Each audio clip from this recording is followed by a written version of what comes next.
दोस्तों, एक बंदर अचानक गांव वालों के सामने बोलने लगा।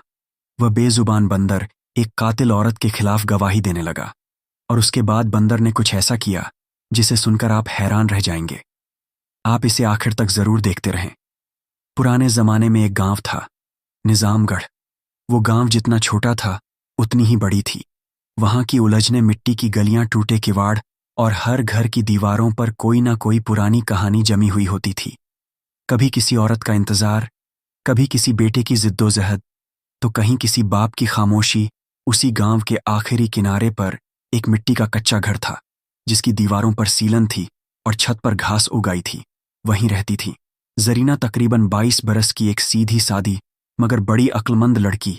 जरीना के बाल लंबे थे, रंग साफ मगर पुरस्कून आंखें बोलती थीं, और लहजा इतना नर्म कि झगड़ालू औरतें भी उससे बात करते हुए धीरे बोलतीं। उसके साथ रहती थीं उसकी बूढ़ी दादी, जो अब बहुत कम चल फिर पाती थीं। कई बार छत पर धूप में बैठी मिलती, एक पुराना ऊनी शाल ओढ़े, जो उनके शौहर की आखिरी निशानी थी। मगर जरीना की दुनिया सिर्फ दादी तक महदूद नहीं थी। उसकी जिंदगी में एक और शख्सियत थी, बंदरियां लालो। उसने अपनी बंदरियां का नाम लालो रखा था। लालो कोई आम बंदरियां नहीं थी, न उसे बांधा गया था, न कोई डंडा उठाया गया उसके लिए। फिर भी वह हमेशा जरीना के आसपास ही रहती थी। जरीना जहां जाती लालो वहीं जाती। जरीना जब बालों में कंघी करती तो लालो उसके घुटनों पर बैठ जाती और बालों से टूटे बाल उठाकर जमीन पर रखती, जैसे कोई नौकरानी नहीं बल्कि हमदर्द हो। लोग कहते, इतना समझदार जानवर देखा नहीं, कभी इसका कोई वजूद नहीं लगता, जैसे इंसानों की आदतें बस गई हों। इसमें लालों की आंखें बड़ी बड़ी और गहरी थीं। उनमें एक अजीब सी समझदारी झलकती थी। वो शोर नहीं मचाती थी, पेड़ों पर कूदती नहीं थी, बल्कि हर वक्त जरीना की नजदीकी में रहने वाली एक खामोश साथी थी। जरीना जब उदास होती, लालो उसके कंधे पर चढ़कर उसका गाल छूती। जब जरीना बात करती तो लालो उसका चेहरा देखती। वह बेजुबान थी, मगर उसका हर हरकत एक जबान बन चुका था। गांव की औरतें ये रिश्ता देखकर कभी कभी मुस्कुरा देतीं। एक दिन दोपहर में जब जरीना चक्की वाले मोहल्ले की तरफ जा रही थी, उसके पीछे 3 जवान लड़के लग गए। गांव के ही थे, बिगड़े हुए औरतों पर फपियां कसने वाले। तेरी बंदरियां नहीं, तेरा बदन देख रहे हैं। सब तू अपने कमरे में क्या करती है लालों के साथ? तेरे जैसी औरतें तो जानवरों की भी नीयत बिगाड़ दें। जरीना के पांव थम गए थे, मगर उसने सिर उठाकर किसी की तरफ नहीं देखा, सिर्फ अपने दुपट्टे को कसकर लपेटा और चुपचाप आगे बढ़ गई। लालो उसके कंधे पर थी, मगर उसकी आंखें धधक रही थीं। उस रात जब जरीना चूल्हे के पास बैठी थी तो लालो उसके पास आई और उसका हाथ अपने हाथ में लेकर बहुत देर तक थामे बैठी रही। गांव का मौसम हमेशा एक जैसा नहीं रहता, न मिट्टी की तपिश, न रिश्तों की ठंडक। सब कुछ वक्त के साथ बदलता रहता है।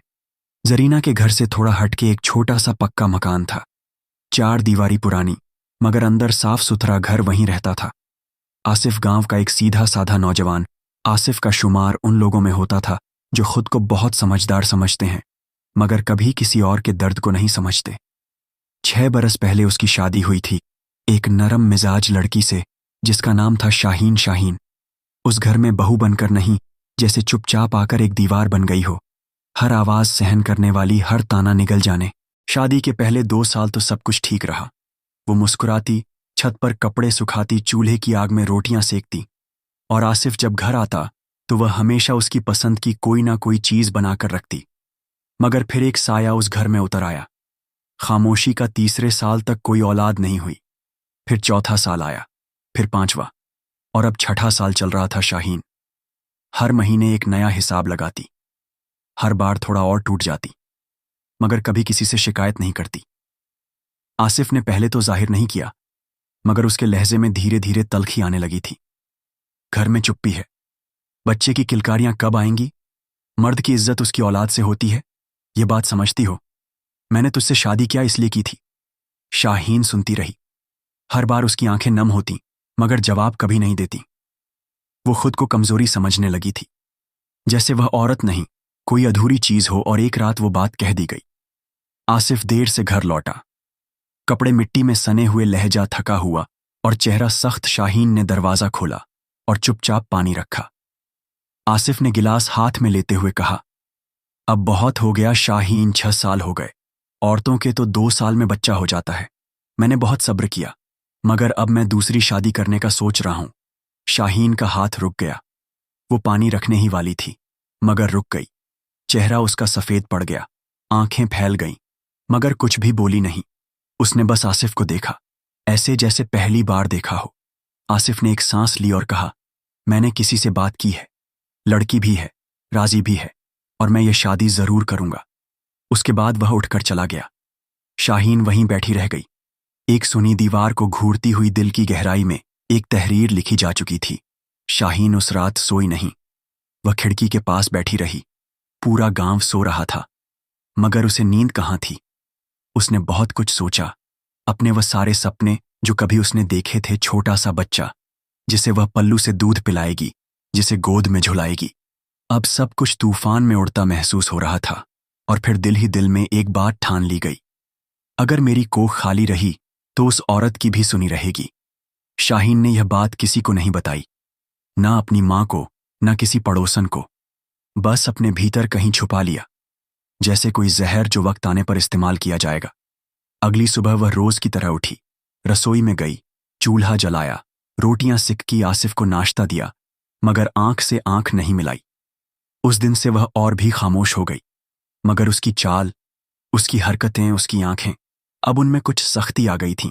गांव की औरतों ने यह बात महसूस की। एक ने कहा, शाहीन पहले से नहीं रही। दूसरी ने जवाब दिया, शायद अंदर ही अंदर कुछ टूट गया है। औरतों को पता चला कि आसिफ दूसरी शादी कर रहा है। गांव की गलियों में अब एक नई बात सरगोशियों की तरह घूम रही थी। आसिफ ने दूसरी शादी नहीं की, उसने किसी और के लिए रिश्ता भेजा है। शाहीन तो अब भी उसी घर में है, मगर आसिफ की नजर अब जरीना पर है। वही जरीना जो बंदरिया के साथ रहती है। लोग पहले तो हंसे, फिर चौंके और फिर हैरान हो गए। आसिफ जो कल तक अपनी पहली बीवी को औलाद न होने की वजह से ठुकरा रहा था, अब उस जरीना से शादी का इरादा रखता है जो खुद किसी बंदरिया के साथ रहती है।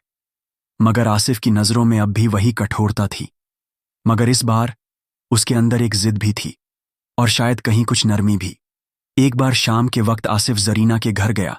जरीना उस वक्त चूल्हे पर बैठी थी, बाजरे की रोटी सेक रही थी, और लालो, उसकी बंदरियां, उसके पास ही जमीन पर बैठी उसकी उंगलियों को ताक रही थी। बाहर से किसी ने दरवाजा खटखटाया। दादी धीमे कदमों से बाहर आई। सामने आसिफ खड़ा था, आंखें नीची, लेकिन आवाज में ठहराव। आदाब दादी जान, एक जरूरी बात करनी थी। अकेले में दादी ने उसे अंदर बुला लिया, आंगन में पड़ी पुरानी चारपाई पर बैठाया और खुद वहीं पास बैठ गई, हाथ में अपनी वो पुरानी चाय का प्याला। आसिफ कुछ पल खामोश रहा, फिर बहुत सीधे लहजे में कहा, दादी जान, मैंने बहुत कुछ देखा है, झेला है। अब मैं रिश्ता मांगने आया हूं। आपकी पोती। जरीना का दादी की उंगलियां प्याले पर ठहर गईं। उन्होंने आसिफ की तरफ गौर से देखा। तू जानता है ना, जरीना अकेली नहीं है, उसके साथ लालो भी हैं, और वह उसके लिए किसी बहन बेटी से कम नहीं। आसिफ ने पहली बार खुले दिल से मुस्कुराया। मुझे कोई एतराज नहीं दादी जान, जवाब एक लंबी खामोशी के बाद मिला। दादी ने कुछ पल खामोश रहकर आसिफ को देखा, फिर अपने सफेद दुपट्टे से अपनी आंखों के कोने साफ किए और हां कर दी। आसिफ ने सिर झुकाकर हामी भर दी। शादी का दिन मुकर्रर हो गया। कुछ लोगों ने सवाल उठाए, पहली बीवी क्या अब भी उसी घर में रहेगी? जरीना बंदरिया को भी ले जाएगी? ये कोई मजाक है? मगर दादी ने किसी बात की परवाह नहीं की। लालों की डोली भी साथ गई। शादी सादा थी, न बैंड न बाजा, चंद औरतें, कुछ पड़ोसी, एक पुरानी सी डोली, और सबकी निगाहों में जरीना। उसने लाल रंग का सादा जोड़ा पहना था, बाल ढंग हुए, चेहरा झुका हुआ, मगर उसकी एक हथेली में लालो का हाथ था, और वह बिना किसी घबराहट के उसके साथ साथ चल रही थी। जब डोली उठी तो लालो चुपचाप एक कोने में बैठ गई, जैसे किसी रस्म की इजाजत मांग रही हो। और जैसे ही डोली आसिफ के घर पहुंची, लालो ने उस चौखट को देखा और जरीना के पीछे छे अंदर चली गई। शादी के कुछ दिन बाद जब पहली बार सूरज की रोशनी जरीना के चेहरे पर पड़ी तो वो नरम मुस्कुराई थी। आसिफ उसके पास ही था, नींद से जगा, मगर चेहरा पुरस्कून। जिंदगी की रफ्तार अब बदल चुकी थी। घर में अब सिर्फ चूल्हे की आवाज नहीं थी, बल्कि हौले हौले एक नई रूह की आहट भी महसूस हो रही थी। और हर उस जगह जहां जरीना जाती, उसके साथ चलती लालो, उसकी बंदरियां। अब घर में 2 औरतें थीं, एक नई दुल्हन और एक पुरानी बीवी। मगर फासला था, सिर्फ कमरों का नहीं, दिलों का भी। जरीना जब रसोई में जाती तो आसिफ उसी के पास बैठता, उसकी तारीफ करता। ये सब शाहीन भी देखती, लेकिन कुछ नहीं कहती। जरीना कोशिश करती कि शाहीन से बातचीत बनी रहे। शाहीन बाजी, आज आपके लिए भी मेरी तरह की मीठी रोटी बनाऊं। शाहीन मुस्कुराती थी, मगर उस मुस्कुराहट में एक जलन छुपी होती थी। नहीं, मुझे तो अब नमक ही रास आता है। इतना कहकर वह पलट जाती। बंदरियां की नजरें चुप मगर तेज लालो हर बात महसूस कर रही थीं। वह अब सिर्फ जरीना के पास नहीं रहती थी, बल्कि पूरे घर में घूमती रहती थी। शाहीन को अब यह जानवर ज्यादा ही समझदार लगने लगा था। ये बंदरियां हैं या कोई निगाहबान? वो मन ही मन बुदबुदाती। एक रोज की बात है। आसिफ दोपहर को जल्दी घर आया। उसका मूड अच्छा था। जरीना आंगन में बैठकर लालू की पीठ खुजा रही थी और मुस्कुरा रही थी। आसिफ ने आते ही कहा, तुम दोनों की जोड़ी तो कमाल है। एक इंसान है, एक जानवर, लेकिन दोनों में मोहब्बत बराबर। शाहीन वहीं से सुन रही थी। उसने बेसाख्ता जबान काटी। कभी कभी मोहब्बत भी औलाद की तरह होती है, कुछ को मिलती है, कुछ को बस देखनी पड़ती है। आसिफ ने सुना मगर कुछ नहीं कहा। जरीना चुप रह गई और लालू ने धीरे से शाहीन की तरफ देखा। एक टक खामोश मगर बहुत गहरी नजर। शाहीन का दिल जैसे एक पल को कांप गया। अब लालू अक्सर जरीना के आसपास ही नहीं, बल्कि शाहीन के आसपास भी नजर आने लगी थी। वो उसकी रसोई तक आ जाती, उसके कमरे की दहलीज पर बैठ जाती, और कभी कभी तो उसकी आंखों में सीधे सीधे देखती, जैसे कुछ कहना चाहती हो। एक दिन शाहीन ने हिम्मत करके पूछा, तू क्या चाहती है मुझसे?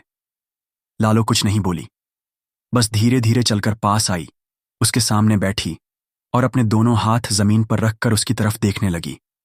शाहीन ने फौरन पैर पीछे खींच ली। आसिफ की तवज्जो अब पूरी तरह जरीना की तरफ थी। वो हर बात जरीना से कहता। शहर जाने से पहले उससे मशवरा, कपड़ों का रंग पूछकर पहनना, यहां तक कि बाजार से जब कुछ लाता तो पहले जरीना के लिए, बाद में शाहीन के लिए। शाहीन अब बस घर के एक कोने में थी। वह काम करती थी, मगर उसके मन का कमरा अब खाली लगने लगा था। और लालो अब सिर्फ एक जानवर नहीं, बल्कि जैसे इस घर की दूसरी आंख बन चुकी थी। शादी को 6 महीने हो चुके थे। गांव की फिजा अब थोड़ी सी ठंडी हो चली थी। सुबह सुबह धुंध सी फैलती और हवाओं में अजनबी सुकून घुला रहता। जरीना अब पहले से ज्यादा चुप और भीतर से नरम हो चली थी। वह काम करती तो धीरे धीरे और चलते वक्त अपना पेट हल्का सा थामे रखती। शुरू में किसी को कुछ समझ नहीं आया, मगर लालो को सब कुछ महसूस हो चुका था। वो अब जरीना के और करीब हो गई थी। उसके पांव के पास बैठती, उसे सीढ़ियों से उठने में सहारा देती। यहां तक कि रात को जब जरीना बिस्तर पर लेटती तो लालो उसकी बाजू के पास सोती। और फिर 9 महीने बाद वो दिन आ गया। एक दिन जरीना की तबीयत अचानक बिगड़ गई। एक दाई को लाया गया। घंटों तक कमरा बंद रहा। बाहर शाहीन खड़ी थी। उसकी आंखों में बेरुखी नहीं, अब खालीपन था। वो सिर्फ दीवार को ताक रही थी और अंदर से आ रही हर आवाज उसकी हड्डियों में उतरती जा रही थी। और फिर एक तेज सी किलकारी की आवाज, एक नवजात की रोती हुई पहली पुकार। आसिफ की आंखों में वह चमक। आसिफ जैसे ही कमरे में दाखिल हुआ, उसकी आंखों में एक नई चमक थी। जरीना थकी हुई थी, मगर उसके चेहरे पर जो खुशी थी वह किसी मां बनने वाली औरत का ही हो सकती थी। उसके पहलू में एक नन्हा सा बच्चा, गोरे गोरे गाल, बड़ी बड़ी आंखें और नरम गुलाबी हंठ। लालू कमरे के कोने में बैठी थी, मगर जैसे ही आसिफ अंदर आया वो चुपचाप जरीना के सिरहाने आकर बैठ गई। आसिफ ने बच्चे को गोद में लिया, उसके माथे को चूमा और कहा, इसका नाम हम दानिश रखेंगे। यह मेरी जिंदगी का बहुत खूबसूरत हिस्सा है। अब घर की सुबह दानिश की किलकारी से होती और शाम उसकी ऊँघती आंखों के साथ ढलती। जरीना दिन रात उसके आसपास रहती। कभी उसे दूध पिलाती, कभी झूले में डालती, कभी उसके गालों को चूमती और बीच बीच में लालू को भी उसकी चौकीदारी पर लगा देती। आसिफ अब रात को देर तक घर पर रुकता। दानिश के लिए कपड़े, खिलौने और फल लाता। शाहीन देखती थी। अब उसे कोई पूछता नहीं। रसोई में भी ज्यादातर वक्त जरीना ही होती, और जब भी आसिफ घर आता उसकी निगाहें अब सिर्फ दानिश और जरीना पर होती। लालो अब दानिश से ऐसी जुड़ गई थी जैसे कोई इंसानी रिश्तेदार। वो उसकी झूले के पास बैठी रहती। जब दानिश रोता तो पहले लालो जागती। वह उसे हल्के हाथों से थपथपाती, और जब जरीना कमरे में आती तो जैसे बारी सौंपती। एक दिन जब जरीना रसोई में थी और दानिश आंगन में पालने में सो रहा, था तो एक सांप किसी कोने से निकल आया। शाहीन वहीं से देख रही थी। वो कुछ पल के लिए रुकी, फिर धीरे से अपने कमरे में वापस चली गई। मगर तभी लालू ने झपट्टा मारा, सांप को मुंह से पकड़कर जमीन पर दे मारा। उसकी एक चीख से पूरा घर गूंज गया। जरीना भागी आई, देखा तो सांप की लाश और लालू का बदन कांप रहा था और शाहीन की आंखों में जलती राख। शाहीन ने वह सब देखा था। उसने जानबूझकर कुछ नहीं किया। शायद उम्मीद की थी कि सांप बच्चे को डस ले। अब शाहीन की आंखें न सिर्फ उदास थीं, बल्कि अब उनमें एक बेचैनी, एक खतरे की आहट थी। शाहीन अब खामोश नहीं, खतरनाक हो चुकी थी। जिस रोज से दानिश ने पहली बार मुस्कुराकर अब्बा कहा था, उस रोज से शाहीन की आंखों में तड़प नहीं, नफरत उगाई थी। उसे अब हर दिन, हर लम्हा लगने लगा था कि जिंदगी की वह मोहब्बत जो मुझसे छीन ली गई थी, अब किसी और की मुस्कुराहट बन चुकी है। एक रात जब आसिफ घर पर नहीं था, आसिफ काम के सिलसिले में 2 दिन के लिए करीबी शहर गया था। रात गहराती गई और पूरा घर नींद में डूबा था। जरीना गहरी नींद में थी, दानिश उसकी बगल में सो रहा था और लालो आंगन के कोने में बैठी थी। मगर शाहीन की आंखों में नींद नहीं थी। वह कुछ और ही सोच रही थी। धीरे धीरे वह अपने कमरे से निकली, नंगे पांव बिना चप्पल के, ताकि आवाज ना हो। उसने जरीना के कमरे का दरवाजा हल्के से खोला और बड़ी एहतियात से दानिश को उठाया। बच्चा कुनमुनाया मगर रोया नहीं। शाहीन के हाथ ठंडे थे। दिल गर्म जलन अब हाथों की हरकत बन चुकी थी और वह निकल पड़ी। बच्चे को लेकर शाहीन गांव की सरहद पार करती गई। आसमान पर बादल थे, चांद छुपा हुआ था, चारों तरफ घना अंधेरा, बस झिंगुरों की आवाजें और रात की सन्नाटी सांसें। वो बहुत दूर निकल गई, जंगल के एक ऐसे हिस्से तक जहां पेड़ों की जड़ें ही रास्ता छुपा लेती थीं। वहां उसने जमीन में हाथ से एक छोटा गड्ढा खोदा और दानिश को वहीं रख दिया। शाहीन पल भर को रुकी, बच्चे की तरफ देखा, फिर मुंह फेर कर लौट चली। लेकिन एक और साया भी पीछे था। लालो जो आंगन में बैठी थी, उसे कुछ अजीब लगा था। न कोई आवाज, न आहट, मगर मन में बेचैनी। वो फौरन चुपके से उठी और शाहीन के पीछे निकल पड़ी। रात की घुप अंधेरी में वह पौधों, पत्तों और कांटों को चीरती चली गई। दूर से वह देखती रही, शाहीन को, उसके कदमों को और उस गड्ढे को। और जैसे ही शाहीन वापस मुड़ी, लालू पास आई और बच्चे को गड्ढे से निकालकर गोद में उठा लिया। मगर अंधेरा बहुत गहरा था। लालू बच्चा लेकर उल्टा चलने लगी, मगर रास्ता अब वैसा नहीं रहा जैसा आते वक्त था। घना जंगल, पेड़ों की साया, हर तरफ एक जैसी झाड़ियां।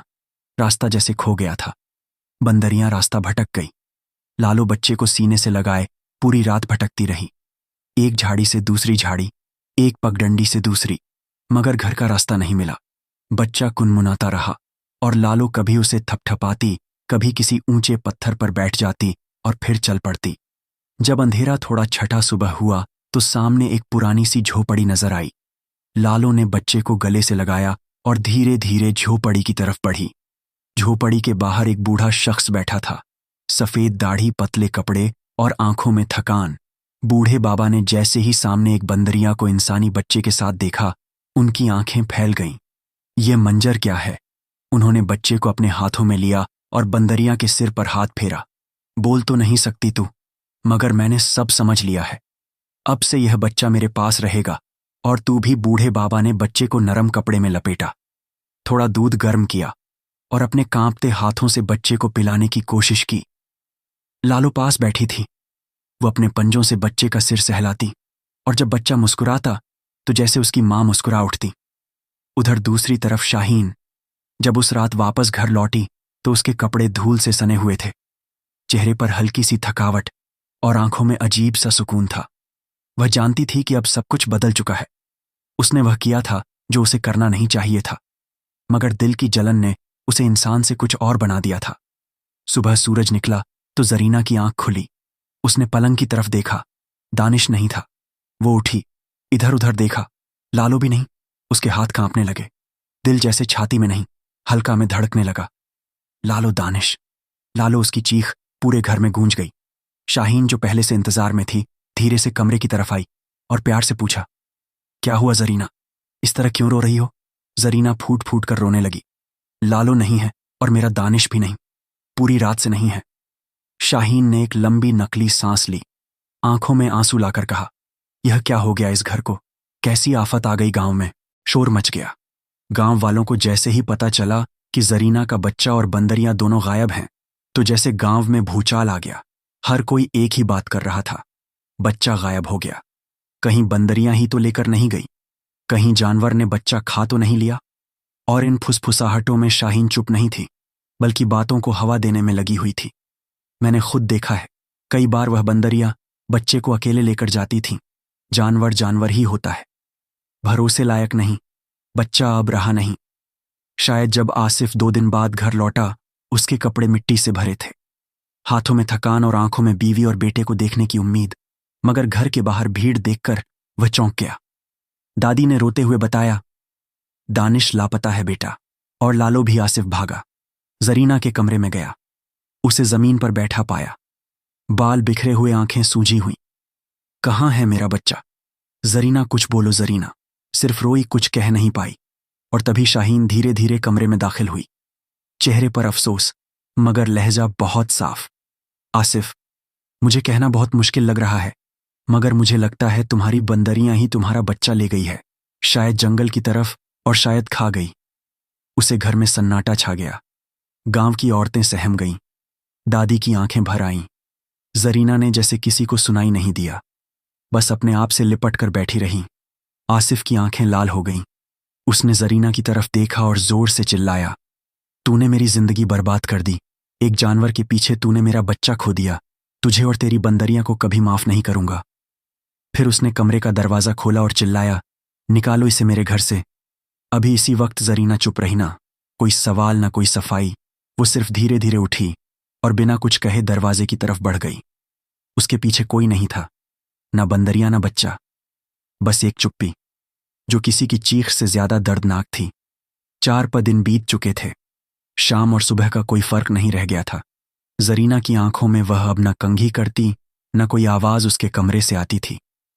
गांव की औरतें उसके नाम पर थूकने लगी थीं, जिसने अपने बच्चे की जान गंवाई। वो कैसी औरत होगी, जानवरों पर भरोसा करने वाली औरत। इन तानों की आवाज उसके कानों में झर की तरह घुल चुकी थी।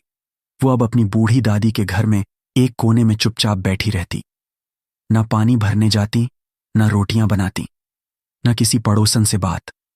दूसरी तरफ शाहीन की चालें रंग लाने लगी। घर में अब शाहीन की चालाकियां फलने लगी थीं।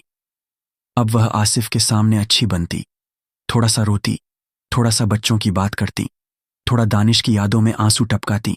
और आसिफ, जो अभी तक गुस्से और दुख में उलझा हुआ था, अब शाहीन की मीठी बातों में आ गया। वो वही बातें फिर से सुनने लगा जो कभी जरीना से सुना करता था। तुम्हारे बिना घर अधूरा लगता है, काश हम दोनों की भी एक औलाद होती। मैं तुम्हारे लिए वही हूं जो हमेशा रहना चाहती थी। और फिर एक रात शाहीन ने बोला, जरीना को सिर्फ निकालना काफी नहीं था। शाहीन ने जब आसिफ को पूरी तरह से मुनासिब देखा, वो एक शाम धीरे से उसके पास आई और कहा, तुमने उसे घर से निकाल तो दिया, मगर क्या इतना काफी है? गांव के बच्चों के लिए वह मिसाल बन जाएगी जो जानवरों से रिश्ता रखे, और फिर माफ भी कर दी जाए। पंचायत को बताओ, फैसला करवाओ, ताकि बाकी औरतें ऐसा करने की जरूरत ना करें। आसिफ कुछ देर चुप रहा, मगर फिर उसका चेहरा सख्त होता चला गया। ठीक है, मैं पंचायत में बात करूंगा, जो किया है उसका हिसाब होगा। अगली सुबह जरीना अपने घर के उसी कोने में बैठी थी, आंखें लाल, बाल बिखरे हुए, गोदी में अपनी बचपन की रुमाल जो अब बस याद बनकर रह गई थी। दरवाजे पर दस्तक हुई।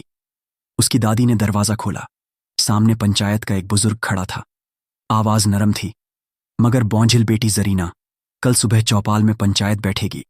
तेरे ऊपर जो इल्जाम है उनका फैसला किया जाएगा। दादी कांप गई। फैसला? किस चीज का फैसला? हमारा तो सब कुछ उजड़ चुका है। वो आदमी सिर्फ यह कहकर चला गया। जरीना ने कुछ नहीं पूछा। उसने बस दीवार की तरफ देखा और पहली बार उसकी आंखों से आंसू नहीं निकले। अब शायद आंखों में आंसू नहीं थे। गांव में फिर से कानाफूसी शुरू। चौपाल की तरफ जाने वाले रास्ते अब फिर बातों से भरने लगे थे। कल उसका फैसला होगा। देखना, सजा मिलेगी। उस बंदरिया वाली औरत को खून का हिसाब है। बच्चे की जान गई है। और उन सब बातों के बीच कहीं दूर जंगल के एक कोने में एक जर्जर झोपड़ी के बाहर दानिश मुस्कुरा रहा था। बूढ़ा बाबा उसे गोद में लिए झूले पर झुला रहा था। लालो वहीं पास बैठी थी। उसकी आंखों में सुकून था, मगर दिल में दर्द। दानिश, लेकिन चेहरे पर थकान। अब उसे भी जरीना की याद आने लगी थी। कभी कभी वह जंगल की तरफ देखती, जैसे कुछ सोच रही हो। क्या वह अब भी मुझे ढूंढती होगी? क्या वह जानती होगी कि मैं उसके बेटे के साथ हूं? गांव की चौपाल फिर से सजी थी। लोगों के चेहरे तमाशा देखने वाली भीड़ जैसे थे। किसी को सच्चाई से कोई वास्ता नहीं, बस फैसले की बेचैनी। सामने जरीना बैठी थी, सिर आंचल ढका हुआ और आंखें सुनी। दादी उसके बगल में थी, बार बार उसका हाथ पकड़ती और कहती, कुछ नहीं होगा। मेरी बच्ची सामने आसिफ बैठा था, चेहरे पर शिकन नहीं, सिर्फ जज्बात की राख थी। शाहीन उसके ठीक पीछे बैठी थी। आज उसका चेहरा सबसे शांत, सबसे सजा संवारा था, जैसे कोई अपनी जीत के इंतजार में हो। सरपंच ने ऐलान किया, हम पंचायत के बुजुर्ग इस मामले की सुनवाई कर चुके हैं।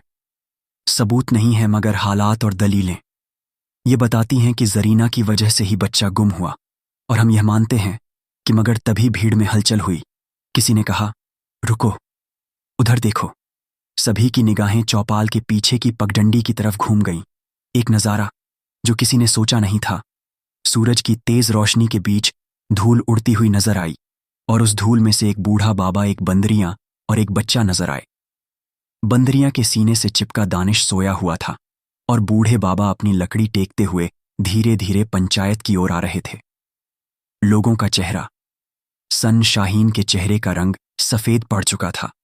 उसने आसिफ की तरफ देखा, मगर अब उसके लहजे में भी शब्द नहीं बचे थे। जरीना के आंसू, जो अब दर्द के नहीं, सुकून के थे। जैसे ही जरीना ने लालो को देखा और उसकी गोद में दानिश को, उसकी आंखें फटी रह गईं। उसने खुद को रोका नहीं, फौरन उठी, भाग कर गई और लालू के गले लग गई। उसने दानिश को सीने से लगाया, और वह बच्चा जो कई दिनों से मां की गोद के लिए तड़प रहा था, अब मां की गोद में था। जरीना की चीख नहीं, उसकी खामोशी रो रही थी। सन्नाटे में जंगल के बूढ़े बाबा ने आगे बढ़कर कहा, इस जानवर ने, यह बंदरियां ही इस बच्चे को मेरे पास लेकर आई थीं। ये मेरी झोपड़ी पर आई थी, बच्चे को लेकर, जिसे किसी ने जंगल में गड्ढे में छोड़ दिया था। मैं नहीं जानता इस गांव में क्या चल रहा है, मगर इतना जानता हूं कि यह जानवर, बंदरियां, जब इसे मेरे पास लाई थी तो यह मिट्टी में सना हुआ था। जंगल के बूढ़ा बाबा चुप हुए तो लालू ने एक नजर भीड़ पर डाली, फिर उसकी नजर सीधी जाकर शाहीन पर अटक गई। कुछ पल के लिए सिर्फ आंखें मिलीं, और जैसे ही शाहीन ने नजरें फेरने की कोशिश की, लालू ने झपट्टा मारा। वह जमीन से कूदी और सीधा जाकर शाहीन पर हमला कर दिया। उसके चेहरे पर अपने पंजे रखे और जोर से चीखती हुई फुफकारने लगी। भीड़ में भगदड़ मच गई और लोग चीखने लगे, अरे ये क्या कर रही है, क्या हो रहा है, किस बात का बदला है? ये सच्चाई सामने आने लगी। शाहीन चिल्ला रही थी, हटाओ इसे, हटाओ। मगर अब उसकी चीखों में वह तेजी नहीं थी, बल्कि डर और शर्म का इजहार था। लोगों ने जैसे ही उसे छुड़ाया, उसका चेहरा खरोचों से भरा हुआ था, और आंखों से साफ लग रहा था कि वह झूठ पकड़ी गई है। पंचायत के मैदान में अब सन्नाटा था। लोग अब भी उस हमले की हैरानी में थे जो बंदरियां ने शाहीन पर किया था। लालू अब जरीना के पास नहीं, बल्कि एक तरफ सीधी खड़ी थी, बेहद खामोश। उसकी आंखों में डर नहीं था, मगर उसकी सांसें तेज चल रही थीं, जैसे उसके भीतर कुछ फटने वाला हो। लोग काफूसी करने लगे, क्या माजरा है? क्या वह सच में कुछ बताना चाहती है? कहीं ये जानवर पागल तो नहीं? फिर अचानक लालो की हरकतें शुरू हुईं। लालो सीधी दानिश की तरफ बढ़ी, जो अब भी जरीना की गोद में था। उसने बच्चे को धीरे से छुआ, फिर माथे पर चूमा। इसके बाद वह वापस घूमी और सीधा शाहीन के पैरों के पास गई। 4 बार जोर जोर से अपने हाथ पत्थर पर मारे। उसने अजीब अजीब हरकतें करनी शुरू की, कभी जमीन पर लौटती, कभी शाहीन की तरफ हाथ उठाती, फिर बार बार जंगल की तरफ इशारा करती। लोग अब गौर से देखने लगे। अब किसी को यह मजाक नहीं लग रहा था।